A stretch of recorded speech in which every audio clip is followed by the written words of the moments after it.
Hi, I'm Andy Parkin, Managing Director of the multi-award-winning Screed. I'm here to talk about price today.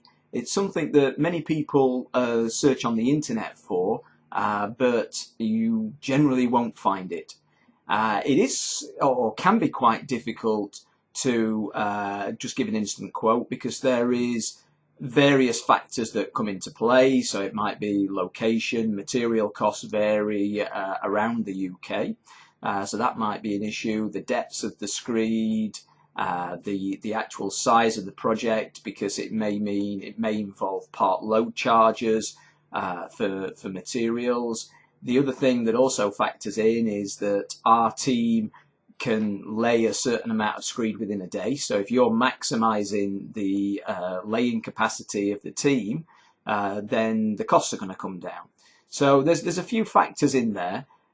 But just to give you kind of a ballpark figure, that's what we're going to attempt to do today. So you've got something in mind when you're budgeting and looking at your screeding costs. So just to first look at a traditional screed, so a semi-dry screed, a typical 1:4, which is probably the most used screed product in the UK, you're looking at between 11 and 14 pounds per square metre.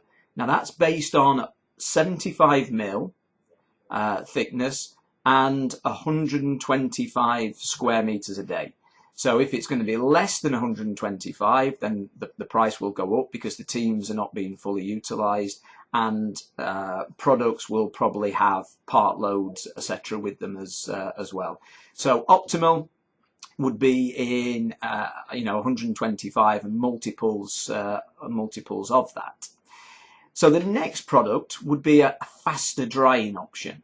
So something that you're going to be able to get your floor coverings on very quickly, get it covered, traffic it a little bit earlier as well.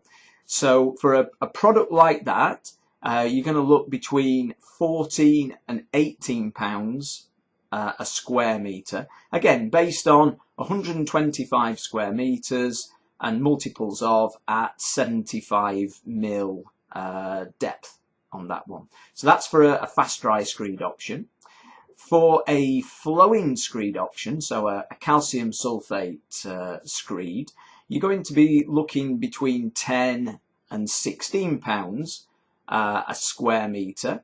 Now, the thing with this, on the flowing screed, we can lay generally up to 1,500 square metres per day. So if we was laying 1,500 metres per day, that would be, the cheapest rate that you're going to be able to obtain. If you're laying 100, obviously it's at the other end of the scale. It's not as challenging and not as cost effective. So it'll be somewhere along that scale. So 10 to 16 pounds at 50mm. I hope that's been helpful. I hope that gives you a bit of a guide in case you're planning. Best thing to do is contact us for an accurate quote so we can factor everything in and provide you with something that is going to be fixed for you. Okay, thank you.